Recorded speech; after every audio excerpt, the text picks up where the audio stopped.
Okay, this is going to be our second Shojo head. And just like the other one, we're going to start off with a circle.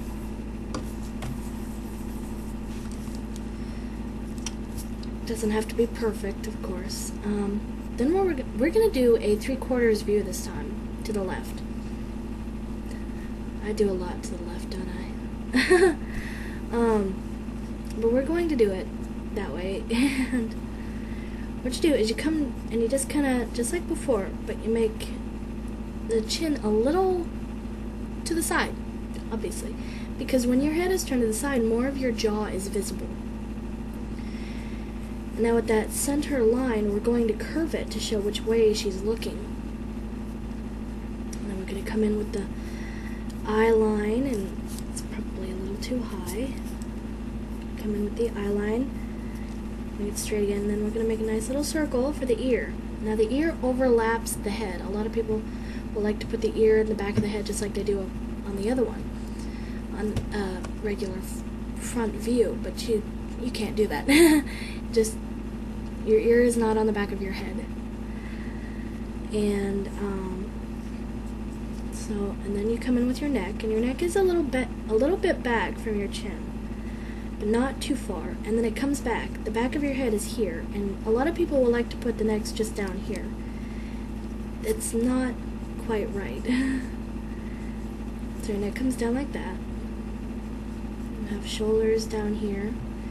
And this shoulder will automatically be smaller than this one because of foreshortening, and that's something going back or coming forward in space. Now, I'm going to erase this, and I can still see the eyes, the eye line. And that's the way I do it. A lot of people will just sketch over it, and I just kind of think it's a little annoying having lines there. So, now we're going to give this one slanty eyes, some nice, those pointed almond-shaped eyes a lot of people like. Give off a mysterious air.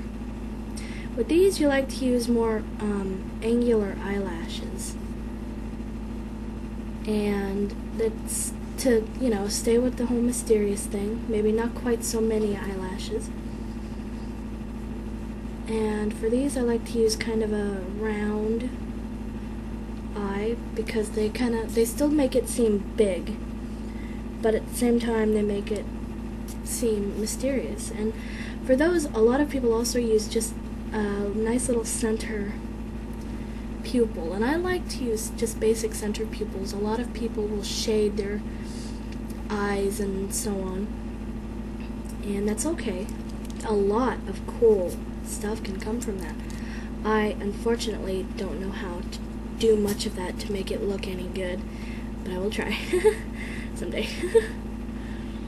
Here's the ear. On the first head we did, you couldn't see much of the ears for the hair and for everything else, and so you don't put much in it unless you bring the ears out and you want to put much in there.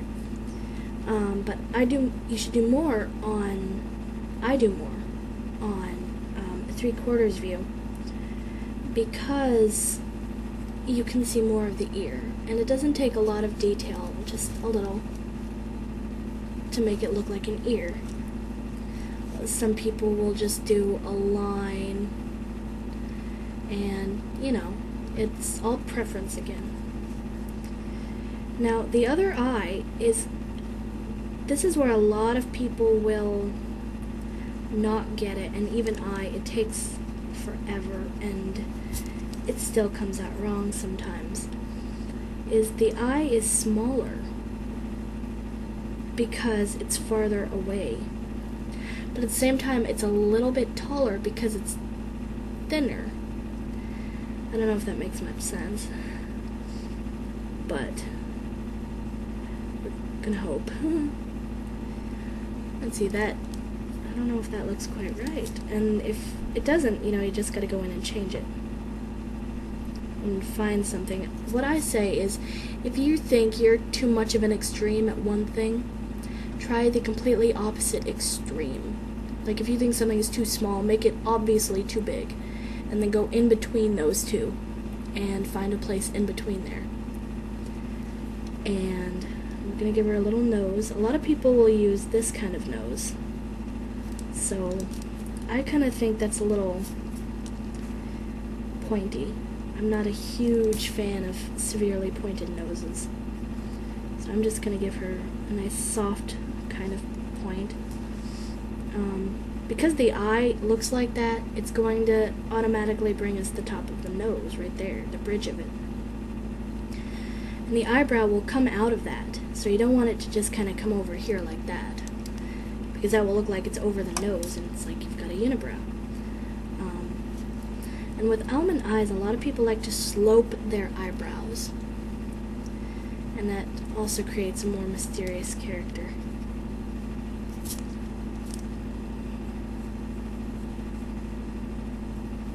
Just have it like thick when you start and thin it out quite nicely, and that gives it a little more character. I'm gonna make this one frowning a bit because she can't look very happy. She can, but it seems out of character for a character looking like this. And now we're going to erase the top of the head. We can still see the hairline, or the head. Like I said, you know, some people will put a hairline, etc. I think I'm going to give this girl up hair, make her hair up, and I'm going to give her shorter hair.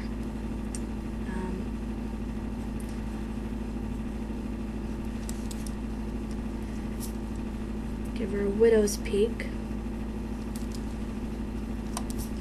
A lot of people will have that when they have heart-shaped heads. And when you pull something back, even if it's pulled back tightly, it's got volume. And it's going to be pulled back, and it's going to come out from the head. You've got to remember that. And over here, I use curved lines going upwards, and over here they're more straight because that's the point we're looking at. And then the further away they get from that point, the more they curve the other direction. We do that to show that the head is round. And we're going to give her a little more. And then what we're going to do is we're going to give her a hairpin.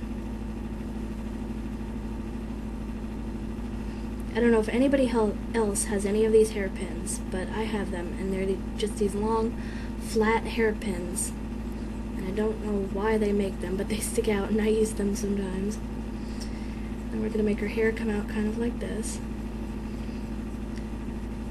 Going to kind of curve.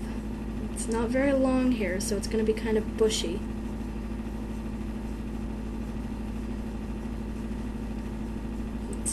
There we go. And if you want to put a highlight up here, just erase some of these lines. Or don't draw them in, I guess, if you don't want to. Oh, email. Sorry! Oh, I forgot to mute the speakers again. There we go. That looks nice. And now you've got another character. A nice little bitty line in there. We've drawn our second Shojo head.